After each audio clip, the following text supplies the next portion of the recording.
Hi guys, I'm Sam back with the new video. Welcome to my channel Bulls Empire.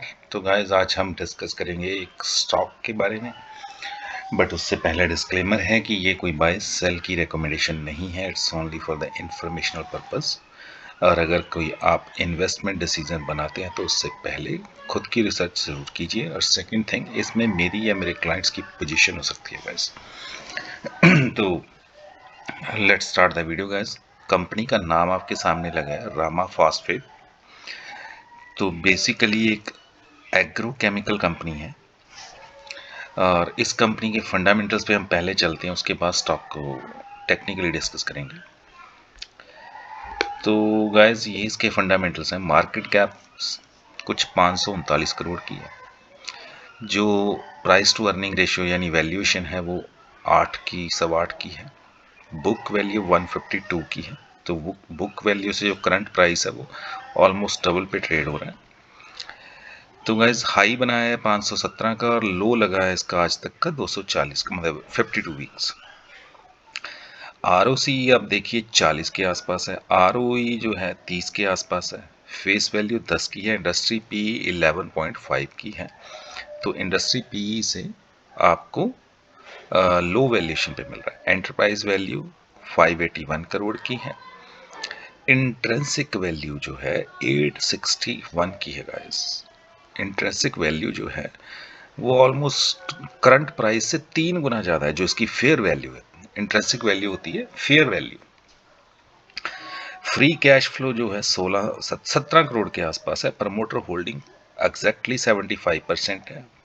और जो share pledge पड़े हैं वो 68% के, मतलब 70% के आसपास की होल्डिंग प्लेज हो रखी है. DI की छोटी सी होल्डिंग है 0.03% की. FIs की कोई होल्डिंग नहीं है. डेट जो कंपनी पे ऊपर है वो 48 करोड़ का है. रिजर्व कंपनी के पास 250 करोड़ के पड़े हैं. इंटरेस्ट कवरेज रेशो बहुत अच्छी है 14.6 की. डेब्ट टू इक्विटी रेशो जो है वो ऑलमोस्ट जीरो ही है. वर्चुअली डेट फ्री कंपनी है बिकॉज रिजर्व अच्छा खासा पड़ा है कंपनी का.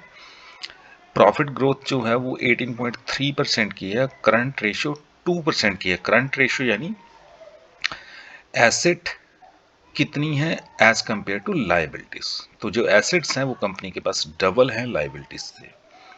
डिविडेंड पे आउट 5 का है. और डिविडेंड यील्ड जो है वो 0.66% की है. टैग रेशो बेसिकली ये एनुअल ग्रोथ रेट होता है. 1 से ऊपर होता तो बहुत ही अच्छा माना जाता है. तो कंपनी के बारे में कुछ जान लेते हैं. बेसिकली ये फर्टिलाइज़र स्टॉक है, जैसे कि हम बाकी के फर्टिलाइज़र स्टॉक हैं GNFC, दीपक फर्टिलाइज़र एक्सेट्रा एक्सेट्रा. तो गाइस ये sulphuric acid and it's derivatives में ट्रेड करते हैं, मतलब मैन्युफैक्चर करते हैं और डेरिवेटिव्स में ट्रेड भी करते हैं. सोया ऑयल डिवीज़न भी है इनकी, यानी सोया ऑयल बनाने की. तो ये कंपनी के कुछ प्रोडक्ट्स के नाम हैं जो फेमस ब्रांड्स हैं इनके, जैसे गीमार. May be I am pronouncing wrong but आप देख लीजिएगा because I am not very familiar to these names. तो गाइस जो कंपनी ने जियोग्राफिकल एरियाज कवर कर रखे हैं वो है महाराष्ट्र, मध्य प्रदेश, राजस्थान, कर्नाटका, गुजरात, उत्तर प्रदेश एंड हरियाणा. तो ये कंपनी का लाइफ टाइम चार्ट है. तो गाइस 150 के ऊपर इसने एक ब्रेकआउट दिया था और 150 से फिर ये 500 तक चला गया था, यानी 3 गुना से ऊपर हो गया था स्टॉक प्राइस जब ब्रेकआउट दिया था. अभी स्टॉक ट्रेड कर रहा है 305 306 के प्राइस पे. तो ये इसके कॉम्पिटिटर हैं. और अगर आप देखें तो वैल्यूएशन वाइज GNFC आपको इससे सस्ता मिल रहा है और RCF थोड़ा सस्ता मिल रहा है आपको इससे, और GSFC आपको सस्ता मिल रहा है. बाकी Pradeep phosphate, Chamba fertiliser, Coromandel international और फैक्ट, ये सब आपको इन स्टॉक बाकी इसकी वैल्यूएशन से महंगे मिल रहे हैं. और मार्केट कैप में सबसे छोटी कंपनी है ये।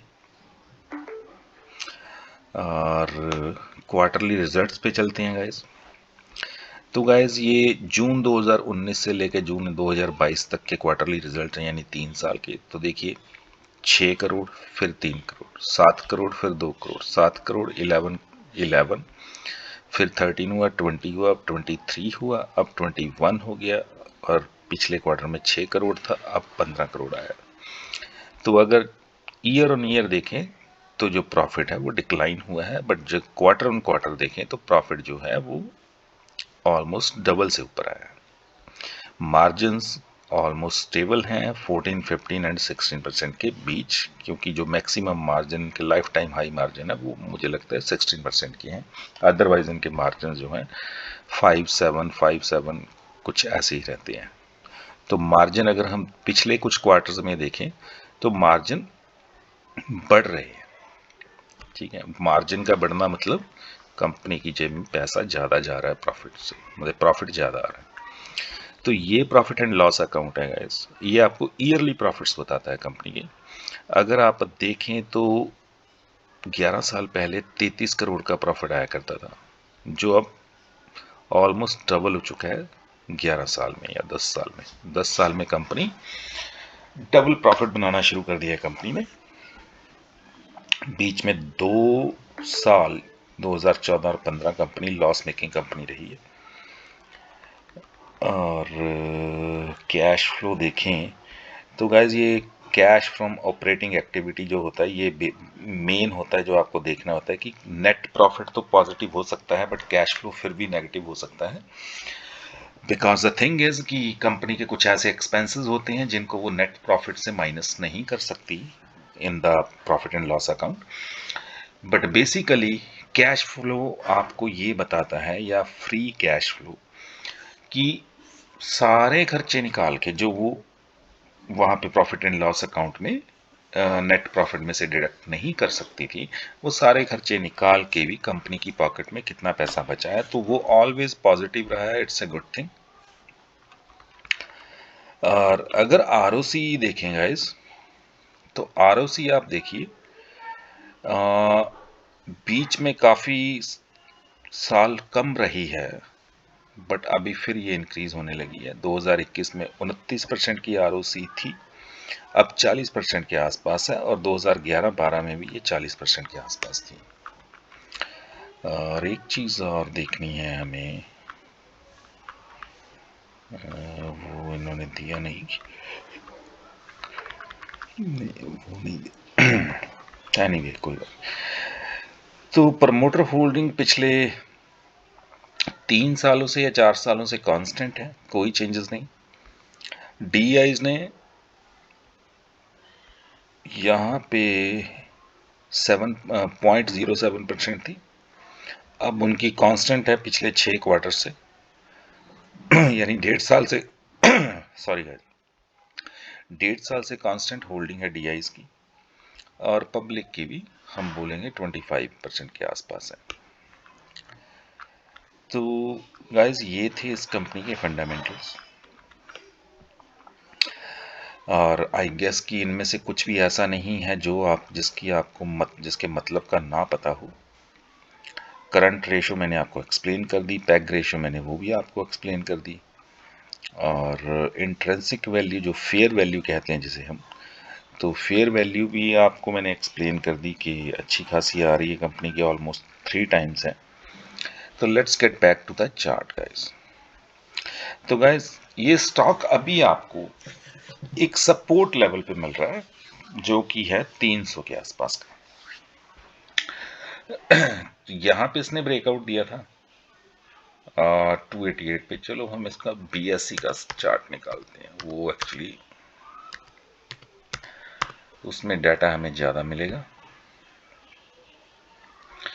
तो गाइज ये है इसका बीएससी का चार्ट। अब हम चलते हैं यहाँ, तो देखिए यहाँ पे एक ब्रेकआउट हुआ था, पहला ब्रेकआउट जो था वो 90 रुपीज़ के ऊपर हुआ था।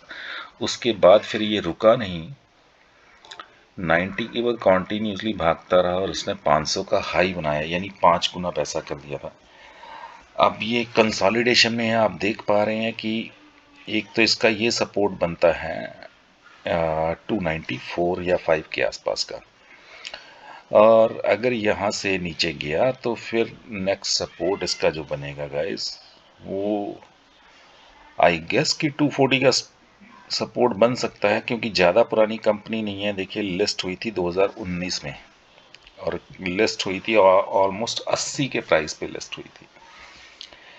ठीक है, तो कंपनी ऑलरेडी एक बहुत अच्छी रिटर्न दे चुकी है, बट लॉन्ग ये स्टॉक मैं आपके साथ क्यों डिस्कस कर रहा हूँ, ये स्टॉक सिर्फ मैं आपके साथ डिस्कस कर रहा हूँ लॉन्ग टर्म इन्वेस्टमेंट के लिए, कोई एक हफ्ता 2 हफ्ते या 4 हफ्ते के लिए नहीं। एट लीस्ट लॉन्ग टर्म मतलब होता है कि आप 4-5 साल का सोच के स्टॉक को अगर अपने लॉन्ग टर्म पोर्टफोलियो में ऐड करते हैं तो गाइज ये आपको, अगर हम और कुछ नहीं, इसकी फेयर वैल्यूएशन पे भी ये ट्रेड होने लगा, तब भी आपका जो इन्वेस्टमेंट है, आपकी प्रिंसिपल है, वो 3 टाइम्स हो जाएगी, 3 गुना हो जाएगी। और 3 गुना का मतलब 300%, यानी 200% की रिटर्न आपकी कैपिटल पे आपको मिल सकती है, अगर ये सिर्फ अपनी फेयर वैल्यू पे आ जाए। और स्टॉक को एक ना एक दिन अपनी फेयर वैल्यू पे आना ही होता है गाइस, क्योंकि मार्केट में बहुत रेयर कंपनीज आपको ऐसी मिलेंगी जो अपनी फेयर वैल्यू से नीचे ट्रेड होगी, वरना आपको हर कंपनी अपनी फेयर वैल्यू से ऊपर ट्रेड होती मिलेगी। तो जो कंपनियां अपनी फेयर वैल्यू से नीचे ट्रेड हो रही हैं और लो पीई पे ट्रेड हो रही हैं, यानी 5 की 7 की पीई पे, तो यही लॉन्ग टर्म इन्वेस्टमेंट के लिए कंपनीज होती हैं, अगर if they are in the growing stage. ठीक है, तो कंपनी के फंडामेंटल्स हमने देख लिए कि कंपनी एक प्रमोटर्स की होल्डिंग जो प्लेज पड़ी है, उसके अलावा कंपनी में कुछ भी नेगेटिव नहीं है। ठीक है, फर्टिलाइजर कंपनी है, और टेक्निकली भी आपको कुछ किसी बुरे लेवल पे नहीं मिल रहा। अगर 500 के हाई के अकॉर्डिंग देखें तो आपको 40% डाउन मिल रहा है अपने हाई से। तो 40% की तो अपसाइड वैसे ही आपके पास पड़ी है, चाहे वो 6 महीने में मिले आपको, चाहे वो 1 साल में मिले, बट 40% की अपसाइड तो वही है। और अगर फेयर वैल्यू पे कंपनी को जाना है तो आपके पैसे को 3 गुना, आपका पैसा 3 गुना हो जाएगा इसकी फेयर वैल्यूएशन तक। तो गाइज इसलिए मैं ये कंपनी ढूंढ के लाया था कि अगर आप लॉन्ग टर्म पोर्टफोलियो बनाना चाहते हैं तो ऐसी कंपनियां ऐड कीजिए जो अपनी फेयर वैल्यू से नीचे ट्रेड हो रही हैं, और लो और लोअर पीई वैल्यूएशन पे ट्रेड हो रही हैं, और बिजनेस मॉडल कंपनीज का अच्छा है, और फंडामेंटली कंपनी स्ट्रांग है। ठीक है, जैसे कि आप देख सकते हैं इस कंपनी पे कोई डेट नहीं है। ठीक है, डेट 14-15 करोड़ का डेट है, बट 250 करोड़ के आसपास का रिजर्व पड़ा है कंपनी के पास, यानी कैश इक्विवेलेंट पड़े हैं 250 करोड़ के आसपास। एक प्रमोटर होल्डिंग जो प्लेज है उसको छोड़ के आपको कंपनी में कुछ भी नेगेटिव नहीं दिखता। सो आप इस कंपनी में इन्वेस्ट करके चल सकते हैं अगर आप चाहते हैं, बट अपनी खुद की रिसर्च भी आप कर सकते हैं। तो गाइज ये स्टॉक था, it's not for the swing trade, it's for the long term investment. So thank you for watching guys, and we'll see you with the next video. Bye bye for now.